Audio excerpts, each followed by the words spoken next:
Far away.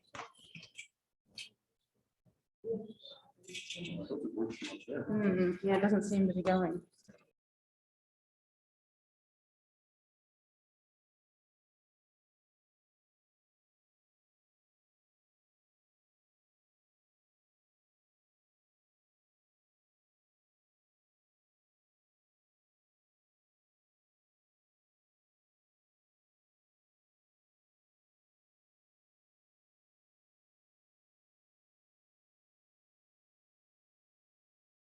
Hello and welcome everyone to our final part of the Art of Planetary Science 2021 Space Travel. We're here for our Sci-Fi Sunday, the last of our in-person part of the art exhibit this year. This is our eighth installation of the Art of Planetary Science. It is from the Lunar and Planetary Lab, and it's put together by us graduate students as a free show for everyone of all ages and all media to enter and submit their space themed art of all levels and all types. So we see a lot of different stuff every year. You can check out the art all online, available to the end of October 31st. That's going to be 300 pieces displayed online. Today's the last day of the in-person gallery, but go ahead and view it online and also vote for your favorite art for People's Choice. And for our Sci-Fi Sunday, we have an invited presentation from Charlie Walker, who was actually going to give a talk for us in 2020, of course, changed formats there. And our clicker might not work from this distance. We'll find out. The anticipation's killing us here, just like we were waiting for 2020 to be over. Oh, maybe not. I might have to get a little closer for the clicker to work. Okay, yeah, otherwise we're going to call slide. All right. Thank you for working with us. So yes, not to belate the introduction here, Charlie Walker. I actually first saw Charlie give a presentation for our Arizona Space Business Roundtable, and I thought it'd be wonderful for this presentation. He agreed to give it for 2020, but we're stalled. But the long-awaited anticipation for astronaut Charlie Walker. In the 1980s, he was part of the Space Shuttle missions, conducted some of the first biological experiments. And he's a very unique astronaut that he worked within industry and then made his way into becoming an astronaut. A lot of the way pathways to become an astronaut is being a pilot or military, but we got to change the way in which we probably group up astronauts and even label them. You might have noticed that after Jeff Bezos flew to space, they changed the definition of astronaut. But Charlie is a full-fledged astronaut. He's again been on the Space Shuttle missions, and he was a part of the key development for the International Space Station, which flies over Earth about 17,000 miles per hour. You might have seen the space station catch your eye before. So that's work thanks to Charlie and others. And he was also inspired by science fiction growing up in Indiana, completing his degree at Purdue University. He found inspiration in the stories and science fiction that a lot of us even still enjoy today.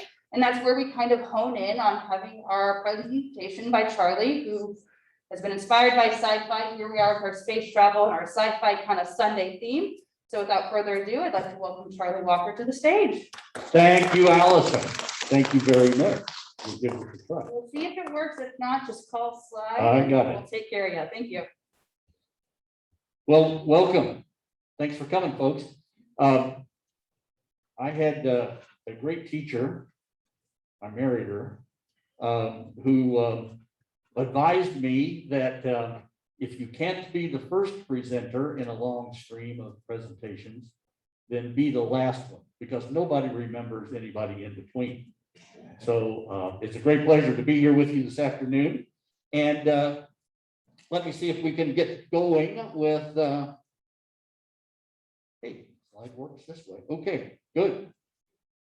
Here to talk to you about, as Allison made the introduction, science fiction and real space travel, and my story, a little bit of my journey with that kind of flavor to it.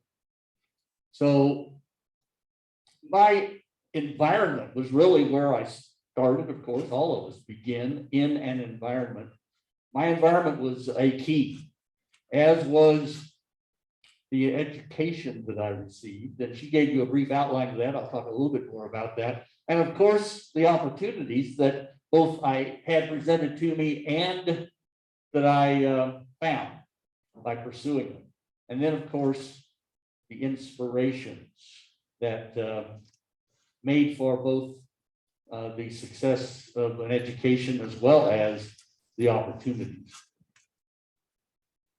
Okay, well, I was born at an interesting time. Rockets were just beginning to go to space. In fact, the first rocket to reach space from United States soil, which was the second rocket to ever do so, was launched 1 year before I was born. But soon, when I was growing up and starting to get really interested in these things, then the space program really began to take off. And of course, people were very quickly in the early space age included in the payloads, the things going that way. My environment, well, I grew up in a small town in the Midwest, and it was I think, a very positive. I look back on it as being, some really great years of my life with a very good family. And not just good because my brother and I think we turned out pretty well, but my folks loved them dearly, of course. So a good family, an average family in the Midwest here in the United States. But then, I got that, we had to have an education. So went to grade schools in Bedford, Indiana. Then I went through Bedford High School, graduated 1966 from Bedford High School, and then to a great university. I'll say just about as great as U of A, but a great university in the Midwest.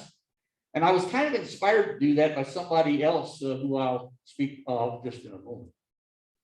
But there was an informal part of my education, which I count today, looking back on it, as having been very important in that, since the formal education was, of course, what others thought that I as a youth at the time, a young person in the educational system, we get what the elders think we should have to have. And of course, they're almost always right. But the focus, the emphasis is really a personal thing. And that's where the informal came in. Sure, I like the math. I love the science, the geography, the history. It was all good. I wasn't as much of a history fan back then as I am now. But the informal education, my folks bought me my first telescope. And then with my newspaper route money, I pitched in to buy my second telescope. But it went on from there. I also, of course, got for Christmas and gifts, my birthday chemistry set. Love that. And of course, being a wannabe engineer, which I kind of decided on as I was 14, 15 years of age, got an erector set, play with the mechanical things. But another part of my informal education, again, was due to, the timing. It was the beginning of the space age. The first satellites were going up, and there were rockets galore going off from the Cape. And of course, even some from that dreaded Soviet Union way across the world. But rockets, gosh, really wanted to build my own rockets. And myself and some buddies that were my age we all grew up in the neighborhood in the southern part of the little town. We built our own rockets. And we even participated in high school science contests. And I won some awards as the other guys did in my little cadre, our little cadre. But that was all very fortunate in terms of support, education, informal education, and certainly reinforcement of what I felt like I wanted to do. The space age was going on around us all at that time, and I was paying a lot of attention to both the first satellites as well as the first humans into space. And of course, the first human, the first man to make it to space, did so in the Soviet Union's space program in 1961. Bigger satellites over the years, also bigger spacecraft to take 2, then 3 humans into space through the years of the 1960s. We, the human race, were just learning what the reality for living things was beyond the atmosphere of the Earth. And in tightly enclosed space capsules, we were sending people to figure this out, to do the, well, to be the research guinea pigs for the human expansion out into space. First in low Earth orbit, and then beyond that. And while many people today, I come to find out in lectures, there's some skepticism, as there are in almost everything these days, but early on, some skepticism was going on about whether, well, this race to the moon in the 1960s, was it really a race? The Soviet Union didn't look like they were really interested in it. Well, they said they weren't. They publicly in their propaganda said, we're not interested in going to the moon. It's not a big priority of ours, because they weren't going to advertise failures that they might have in advance. Well, they were really interested and they pushed hard. They built bigger rockets than the Saturn V that sent our Apollo astronauts to the moon. Here there's a picture that was taken by them at the time, but didn't become public until some 35 years after the fact, when the Soviet Union had fallen. Yes, the Soviets were trying to beat us to the moon. In fact, they tried to launch these big rockets even as we were testing our Saturn V's for sending the Apollo astronauts to the moon. Their rockets failed, which is the reason why they didn't beat us there. But we did get there first. And the Apollo flights are historic, of course. And they inspired me even further. Went on to do bigger and better things in low Earth orbit, space stations. The Soviet Union launched the first space base, if you will, into low Earth orbit for research as well as some military observations of us looking back on the Earth. But we also, through NASA, launched the first space station from the United States in 1973. But after we went to the moon, then our elected officials in their infinite wisdom decided that, well, gosh, going to the moon just a handful of times was plenty, didn't need to spend any more money doing that. So exploration, large-scale exploration, both by human beings as well as by robotics. And NASA's budget for robotic spacecraft exploration of both the moon as well as other worlds was cut back in the early 70s. So here, one of the visions that I had in my mind, being a part of the human expansion to the moon, living and working on the moon, then to Mars, then beyond Mars. The vision that I had kind of died on the vine as NASA lost its funding and the political will to go do that in this country. But NASA was told, you know, you're still around, you got to figure out something else to do. Well, that something else was to concentrate in low Earth orbit, to build a reusable space transportation system, not the throwaway rockets that had been the case up until the late 1960s, early 70s. To build a reusable space transportation system. And oh, by the way, even think about bigger stations in space. And I was a young part at the last couple of years of my time at the university, as well as just post-university work, thinking about habitats, settlements in space. I don't like the word colony. It brings on too many historic bad circumstances. But as far as we know, there are no indigenous peoples out there on nearby planets that we might look into taking over their habitats. So it's not really the case that colonization might not be a bad word, but in my head, I prefer settlements. Build settlements in space. Okay, maybe that's the way we're going to go. In any case, whatever the future was, it was not going to be exploration. So I decided to, okay, change my bent a little bit, one vector over, and I would look at ways to utilize space and to be a part of that utilization of space. So I renewed my focus in looking at industry as well as NASA. And I went through the literature. I did studies, my own personal studies of how space and the environment of space could be utilized for human benefit and how it might work, not only from a public research standpoint, but how could we actually make new industries that would utilize the unique environments of space? Well, I found that there were processes like this bioprocessing, space processing technique called electrophoresis that might just benefit from the absence of gravity. And I found a corporation that was looking into doing exactly that. And I kind of went to that corporation. I didn't beg, but I said, you really need me. I've got the degree, I've got the education, I've got some experience. I'm love to put all that to work for you guys. And they agreed. So I got to work on a project that, yes, I was so bold as in the interview, the job interview in 1977, when the supervisor, my future supervisor asked me, he said, what would be some of your strategic directions to go when you're working here? And I said, well, this work on a project and go into management. Before that, I'd like to go to space with the project. And they didn't throw me out the door, because it turns out lots of the engineers that become supervisors at that company had wanted to do the very same thing as they worked with the original astronauts 15 years earlier. But I got to work with the project. We looked ahead to do big things with this technology.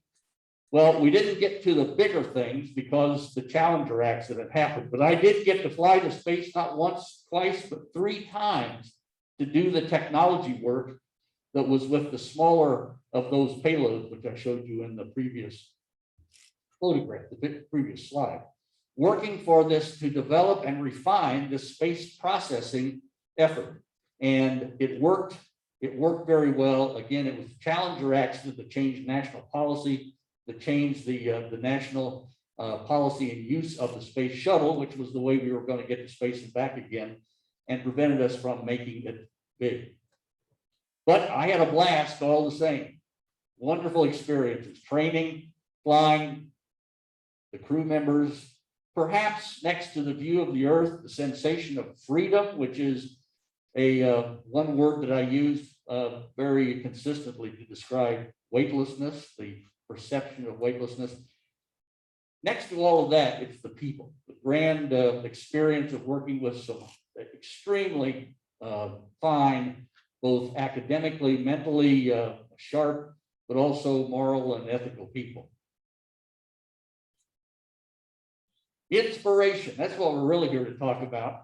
Inspiration came along. Well, inspiration, as I was going to say, growing up in a small town in the Midwest, it was not just the rocket age that was in the satellite age that was going on around all of us at the time, but right next door, 12 miles down the road from my little hometown, was an even smaller town, but happened to be the hometown for one of the original American astronauts. He was a local hero. And of course, well, I'd say, of course, lots of kids, I think, in the area, I know I was one of them who thought, well, if Gus can do that, surely I can too. And of course, the university that Gus went to, got a degree after the Korean War, was Purdue University. So, hey, that's where I have to go too. Well, I did, got through that, went on to some other things, but still at the same time, that inspiration in the real world, there was this science fiction inspiration. Everyone that, whether they wanted to or not, think about space, sometimes had it shoved in their face on the big screen in theaters and in books or magazines they might pick up on the newsstand. Well, I was very observant of what was going on, not only because, well, I was interested in those kind of things from an early age, but my dad happened to be, now there's a word that's probably gone out of practical use. There's probably no longer any jobs in motion picture theaters called the projectionist. That's the person who used to be up in the booth with the projector that actually got the film to shine on the screen where we all watched the movies.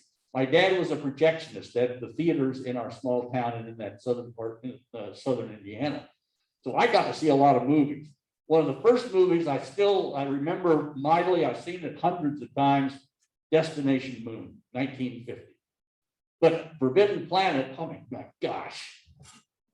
What about that robot? Now, you know, lots of guys older than me. I remember I even worked with a guy in Washington, D.C., an engineer, rocket engineer himself before he went on to do corporate things with a big company, who said he was a college student and just gotten out of college in 1955 when Forbidden Planet came out on the big screen, and he was fascinated by her. You know, the girl actress was the big deal for some of the older guys, but for me, it was the robot, Robbie the robot. And then on TV, of course, on TV, we started seeing big things like big things on the little screen. Flash Gordon in the early 1950s, 60s, not 50s. And then toward the end of the 50s, middle of the 50s, Rocky Jones and Men into Space, my favorite. It was maybe the most accurate at the time representation of human space flight and the exploration of the moon, space stations, et cetera, et cetera. But then, of course, everybody got excited by Star Trek.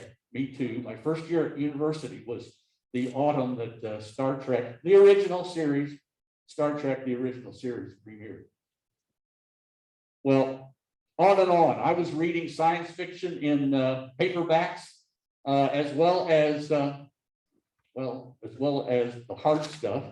I started sneaking into the adult section of my little town's library to read books like Express to the Stars by Dr. Homer Newell in the early 1960s.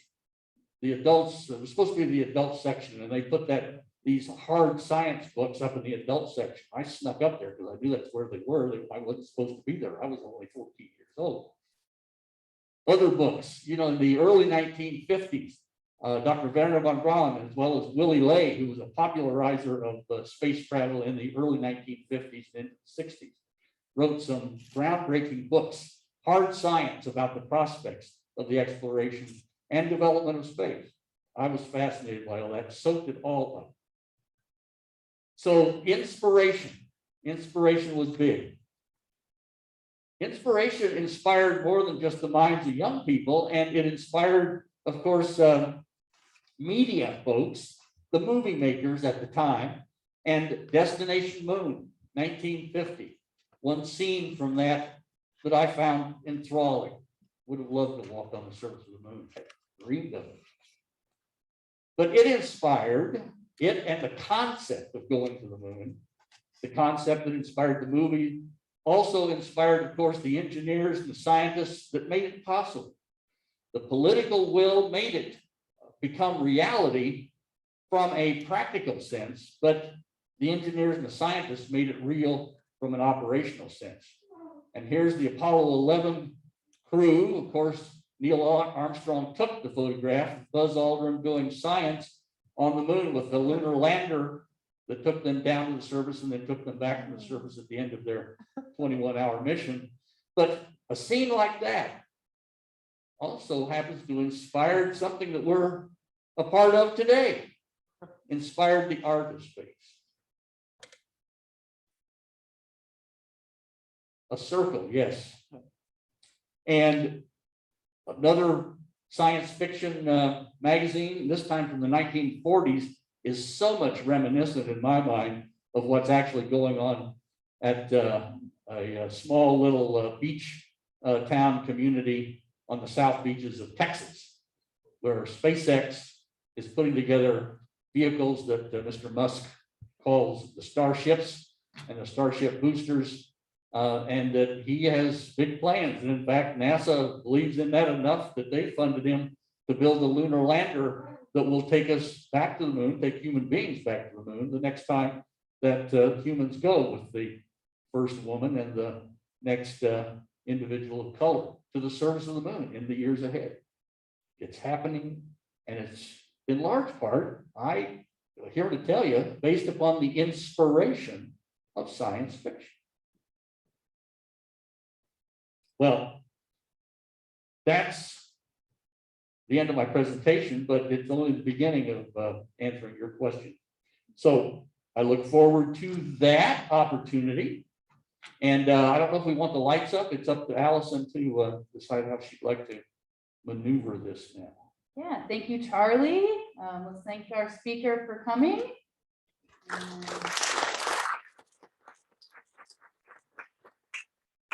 Claps from our individuals on Zoom. Yeah, we could bring up the light a little bit, and I'll check our virtual questions, but if there's questions in the room, we can start there first. If anyone's got a question for Charlie. Now you want to ask a question of me, because I've got some questions I want to ask you, and you might not find it too easy to answer those. So I'd be happy to be the first to receive yours. Yes. Yes, sir. Right here, this young man up front. What is it like on the moon? I wish I knew firsthand. but I've probably studied it, and I dare say almost as much as you have. It sounds like you're pretty interested in it. What's it like on the moon? Well, you saw a picture there of that Neil Armstrong took of Buzz Aldrin when it was just the two of them, the first two human beings on the surface of another world. And the sky is totally black because there is virtually, from a human perception standpoint, no air, no gases around you at all. It's a vacuum like space. Comes right down to the surface. The surface has been exposed to the sun and to meteorites hitting it for billions of years. So much so that atoms from the sun are buried in the soil. And the soil on the moon is not called soil. That's an earthly thing. It's called a regolith. And the regolith is broken up volcanic rock, because that's how the moon really formed to make its spherical shape from the masses that came together to create the sphere itself. But the gravity of the mass formed it into a sphere. But then, of course, it was hit by asteroids, meteors over billions of years. But with no air, meaning no weather, the turned up, crushed up little pieces of the volcanic rock never was worn down. You know, you, me, any of the rest of us go out here to the Rito River or Santa Cruz River, and we'll go to a stream bed in Arroyo and we find smooth rocks. Well, those smooth rocks are smooth because they've been tumbling over each other by water. They've been worn down by the weather, including rain and water flow.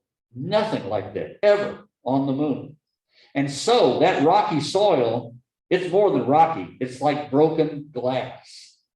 Let me tell you a long time, even 1,000 years from now, when we have an atmosphere, man-made atmosphere on the moon, nobody's going to be running barefoot across the sands of the moon. It's an interesting place in that it does look, the mountains do look kind of worn down, but they're worn down because they've been pummeled by sandblasting, by the meteorites for billions of years. So the moon is a very different place. And I didn't even mention the fact that you can jump. I don't know how high you can jump. I guess you probably, if you tried, you could jump maybe 4 feet high. Really try hard.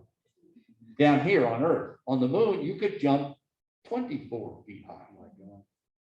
And if you weigh 100 pounds here on Earth, well, you'd only weigh 16 pounds on the moon.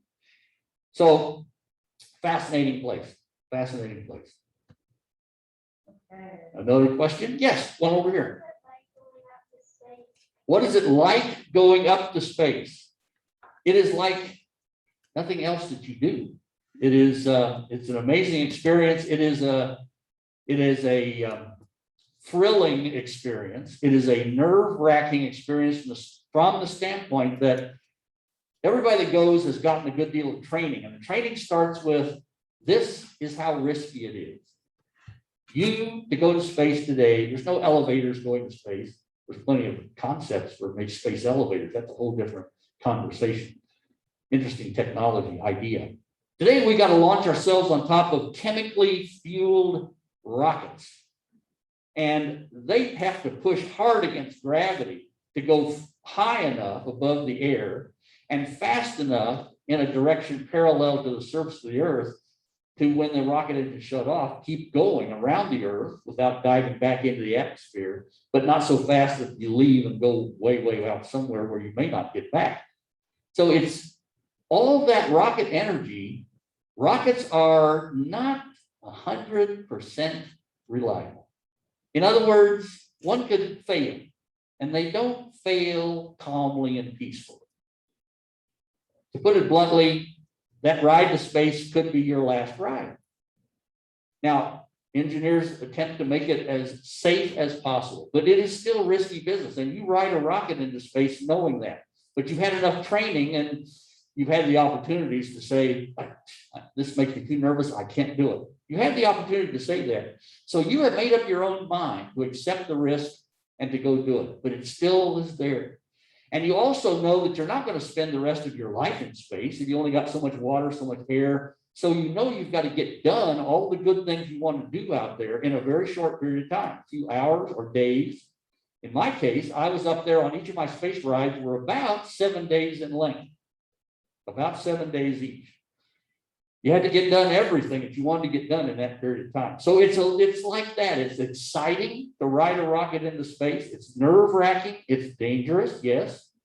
But once you get there, you know you've got a lot of things to do. So you're focused on getting those things done and to get back home before the oxygen runs out.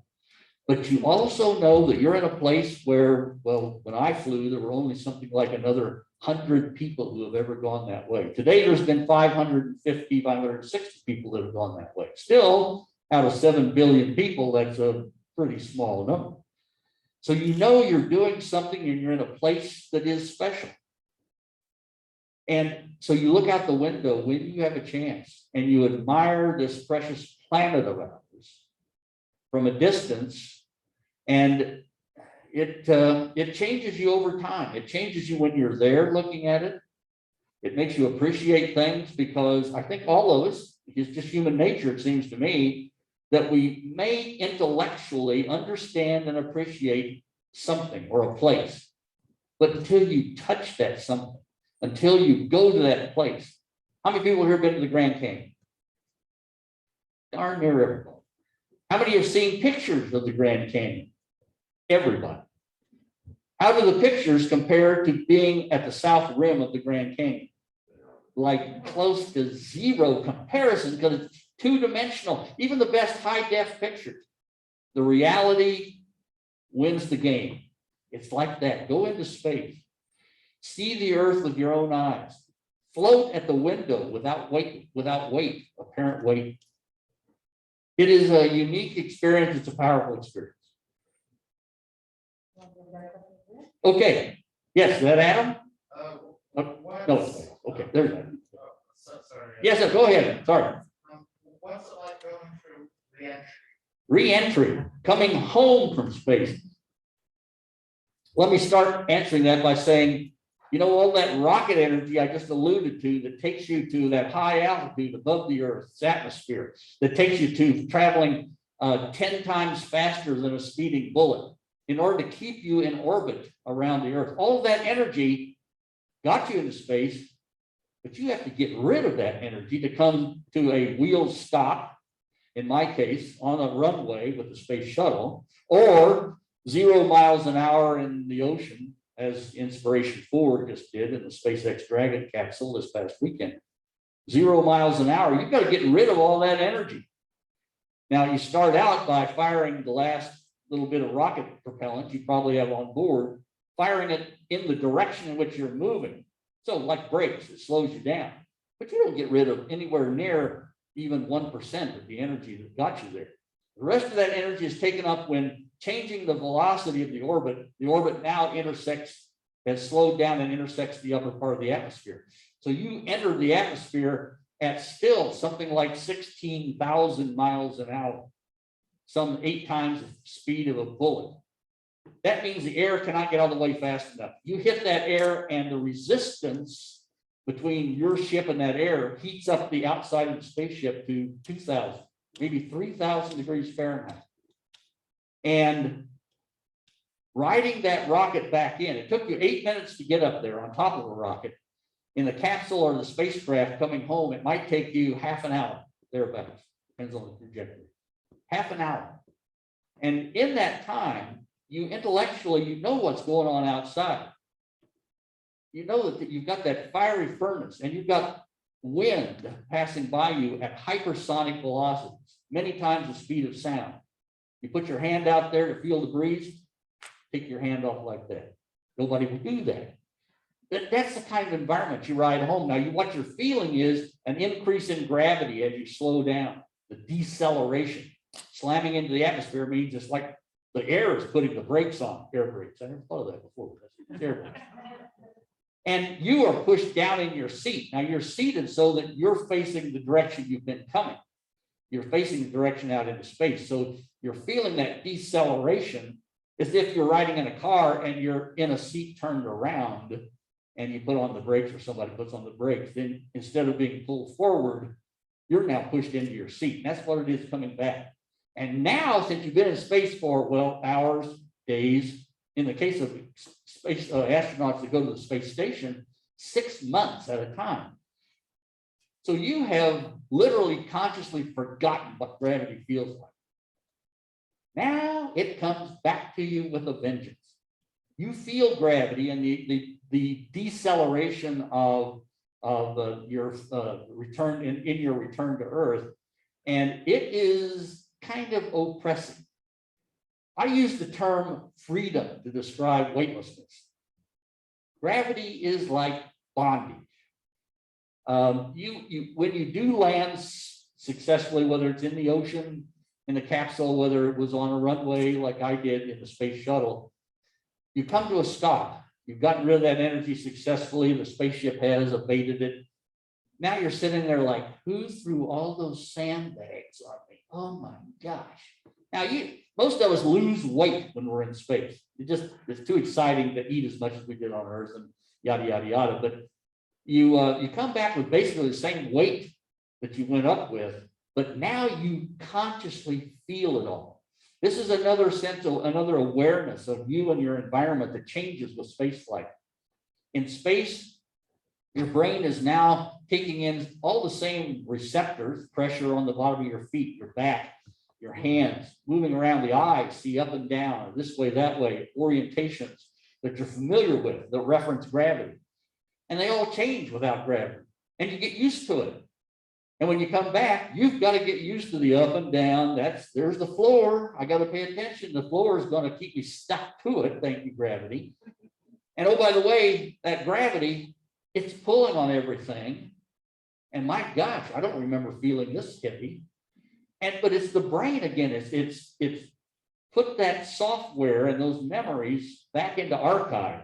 And now it's got to pull the archive of the app that's How to Live in Gravity back out. And it takes a few minutes to hours to do that. My wife will tell you a story about me coming home and the morning after, days after I'm back on Earth, I got up out of bed, and in bed it felt like being enclosed in a sandbox or something. And then trying to brush my teeth and wash my mouth out, glass, water, and then let the glass float like it did in space. Doesn't work so well on Earth. The toothbrush, let it go up here so you get to it later. No, it's on the floor too. So the habits change just because your brain has adapted to that environment.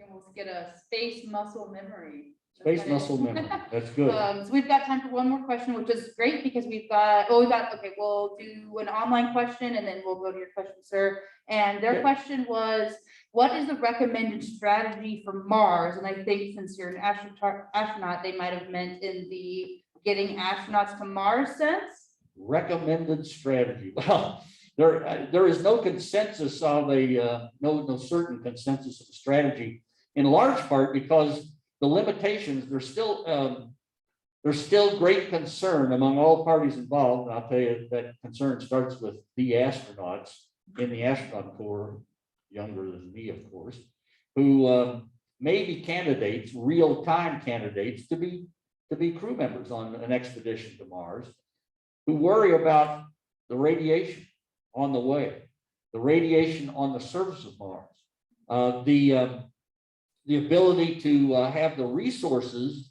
to deal with just the unknowns along the way, a health issue.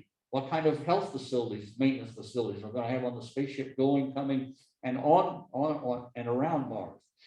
Other things, but those are in large part, those issues are induced by the time that it takes the explorer to get to Mars and then get home again when you're finished with your mission. Today, the rockets that we use are those same chemical rockets that we send ourselves into orbit with. And those chemical rockets, practically speaking, the ones that we can envision using, if we use today's technology, will take us 6 months at the shortest period of time to get to Mars, and then 6 months to get back. In that time, you're outside of any planetary magnetic shield, the magnetism that surround our planets. You're outside of that. You're in deep space and you're exposed to high energy cosmic rays. the weightlessness issues over that period of time. We're beginning to learn how to deal with those with 6-month stays on space station. But still, Mars has a gravity of 1/3 of the Earth. So unlike astronauts that come back home to Earth from the space station, I hate to wait, but here I am back home again. 1G, 1 gravity. The human body is totally adapted to do its best in 1G.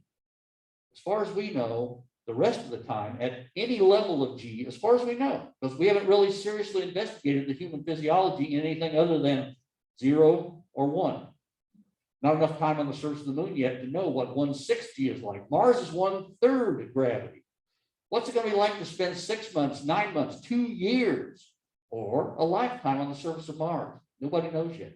So those unknowns, travel, the environment in deep space as it affects human physiology, health, and on the surface of Mars, unknowns. What is the recommended way to get there? The recommended way, I'm going to say the recommended way is to get there is we develop very high specific impulse. I'm going to talk some engineering here. Hey, I'm sorry for that, but this is technical. It's the real world. Get there with high impulse propulsion system, maybe low Earth orbit real quickly, and then into a spaceship that runs by nuclear or solar electric power, an electric propulsion system. It can get you up to high velocities and as quickly as possible. Or maybe we use a nuclear thermal propulsion system, only in deep space, on the way to Mars and back home again. It can get us back and forth in a month or less instead of 6 months at a time. And on Mars, a facility, you want to send your supplies there first. So we supply and outfit using robots on the surface of Mars before we get there to assemble and check out the habitat. I mean, an explorer would love to get where they're going to go to explore, to do the exploring instead of getting there and then spending the whole time they're there setting up the camp. No. So we'd have the robots do that for us. So human Mars exploration will be a partnership with human created and directed robots and the human explorer. We all know about curiosity. We know about opportunity, and before that and on, the rovers on Mars. Any geologist that you talk to, how many geologists out there? Any of you? Yes, one. Well, Allison knows, even with Curiosity and Perseverance that are on Mars now, highly advanced robotic science mobiles, the geology, the traverses, the distances they go to do the geology could be done in days by a human being, a geologist like Allison. It's taking months and months and months to do the same meager science. So a human explorer is really important when we want to get some results back in a human lifetime. It's almost the approach of NASA doesn't necessarily work for humans, but for the Pluto case, the idea is fly by Pluto. Then we get something into orbit, and then we get down to the surface. Of course, flying people by, not the most ideal, but maybe it's getting people into orbit, getting robots on the surface, and then people after some of this physiology. And we're already getting, of course, robots in orbit and on the surface ahead of us. And that those precursor missions, the early surveys, which is what's been going on, need to continue. In fact, they're already on. Perseverance is very judiciously and with some difficulty, robotically collecting samples of rocks to return to the Earth. I find it very interesting, and for all of you and for the audience watching, pay attention to the near future here. NASA does not even have the return mission to get those rocks back to the Earth funded yet. The ideas and the designs are just being created, but it'll be 2033, 2035 before those samples most likely will get back to the Earth. Elon Musk says he's going to have humans on the moon, maybe, or Mars, even himself maybe, by 2030. Well, nobody has believed much of what Elon Musk has said up to now. Well, that is until he actually got them done. So it's going to be interesting to watch. Do we go the, and it's turning out, and no real criticism, well, maybe a little bit of criticism, but NASA goes the committee approach to exploration. Well, let's let lots of these experts decide how to make the recommendations, and then we'll see if we can get the recommendations funded in how to do this exploration or that science mission or this, that, or the other thing. Reasons to write your local representatives and tell them to fund space exploration. Here, Yeah. So that's got my one story and I'm more- sticking to it. yeah. We got one more. quick One more Let's- question and then we'll close it out. Yeah. Cool. So yeah, I just wanted to thank you for an awesome talk and some great words. Kind of close out, I wanted to share a word that I know that I think you'll like. It's onironaut. And this word means an explorer of dream space, which I think is something you'll kind of feel akin to. So my question is, where do you, given your, your focus on fascination and inspiration as sort of driving factors in your life, my question is, where do you think collective human imagination, so our ability as a species to imagine new possibilities and create science fiction, where do you think this comes from? Where does this come from? This comes, in my opinion, this comes from a natural cognitive creatures, organic basis. We have brains.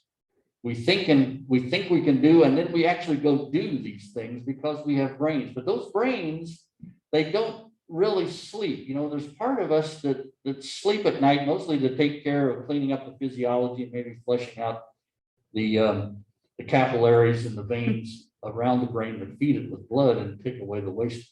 But the brain is still working. And there's a dream state. There's various dream states in which our brain is going through not only thoughts of what we have done and seen done, but what the brain puts together, each of our brains put together as, gosh, wild possibilities, puts together with algorithms, equations that we don't understand consciously, but they create dream states. Our own brain creates a dream state for each one of us. And in that, there are the subconscious results, the dreams, but there's also the hook there to the consciousness, in large part, can be the imagination. Consciously imagining, putting together that, oh, I thought of that, I saw this person do that, I stand out at night and I look at the sky and I wonder what that thing is out there and what it might be like on it or around it. All those come together in our imagination. And then I think there's also the blend in now also the very conscious human need to go explore. As much as many of our elected leaders will argue that, oh, exploration is, that's secondary or tertiary, quaternary in terms of our priorities as society and as human beings. I contend exploration is basic. We all are inquisitive. We want to know about those neighbors in the house next door. We want to know what's over that mountain range out there. We want to know what that bright dot in the sky is and what it would be like to be there. Exploration is a basic part of us, and you blend that in with the imagination. We go anywhere. We as human beings can go anywhere. It takes technology to do it physically with our bodies.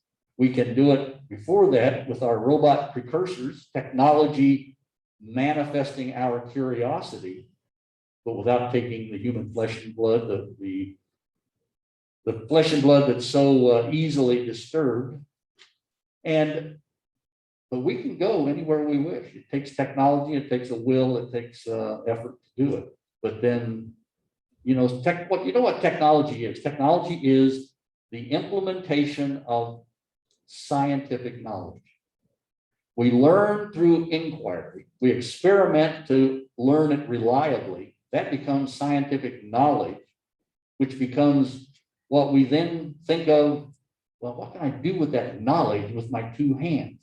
That becomes a real thing, technology. Everything from the toothbrush you use to the rocket I rode to space on. What a perfect question for the ending of our space travel theme. Thank you, Charlie. Good Thank question. you, Allison. Thank you, the audience. Yeah. Here. Thank you Yeah. all. Thank you, thank you. Thank you for the long wait, Charlie, to give the talk a year and a half later after the first initial request. So what's happening next is the art show is shut down. If you have art over there, you can go pick up your art as an artist. Charlie can stick around for a few moments to do some short questions one-on-one. The Interstellar Research Group Symposium now has the free outreach event down at the University Marriott. We've got maps on a pamphlet, or if you just walk down the mall. I think we might also have some folk that can walk you down. There's going to be some volunteers. They might be waiting outside, but it's down past the park on University as you head west off the campus.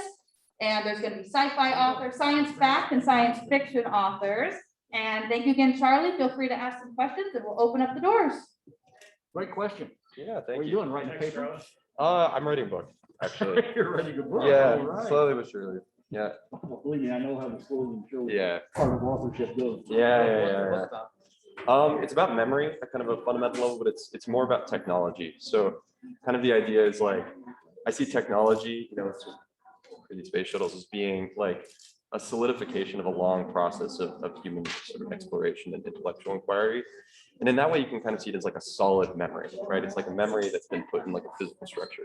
But there's another aspect to it, which is the experienced, lived sort of, what it's like to be a pilot, what it's like to be in the space shuttle, in the machine. So basically this book it's going to be a massive mess, but it's essentially going to be an exploration into kind of those two sides of human progress. You know what a mess is? A mess is a jigsaw puzzle when you take it out of the box and throw it across the table. Yeah. So then somebody has an idea of what you should end up with. Right. But of course, all of us can force pieces in here and there and make something of our own. Yeah. So, a mess to start with, but Yeah. there's always something good in there. You just throw it out there and find different ways. Of course, even a book. Think of this, different essays, several different essays. that Absolutely. might come before the- That's what it might be. Right now, I approached it at first thinking it was going to be a novel, but I'm more like kind of tuned to poetry. There is, listen, the Yeah. topic, I'm just hearing this topic for the first time, and I Yeah. feel that he's concentrating on it, but there's so much opportunity in that idea. Right. I mean, do a nonfiction and do a fiction around the same idea, do several fictions. I mean, that's what science fiction is. So, Can I take a photo with you, please? you may do that, yes. If we hold our breath, we can take our masks off. University might throw us out of here, but then we'll leave anyway. Come over here. You want to take, where do you want to take it? Where do you want to take the picture? Would you rather take it over there? Yeah. Okay, your choice. This is great. Thank you. So I was trying to figure out how to. Are you writing it? It's Yeah. gonna be like a nonfiction, right? Just like Okay. No, it's going to be a poem. It's You going take to be a it. large poem, like kind of like an epic poem. Yeah, that's the plan for now. So it's really about like the experiential. It's like about how these sort of, solid memories kind of form, and then what it's like to experience, what it's like to actually, be on the inside. That's an interesting idea. Yeah, I was Is it actually. like being outside? She wasn't sure she wanted to sit down. She was- Well, You like that, to go to sleep at night. I do, yeah. My Instagram is king of MYST. You're not moving your line King of down. Mist. Actually, of course, we're all A little flying bit of a around. downgrade from giving information to an astronaut to giving information to. Oh no, it's not. Because you guys are the future. He's old. And the whole spaceship Earth. But yeah, we all have our own Tens of gifts to bring. miles out to space.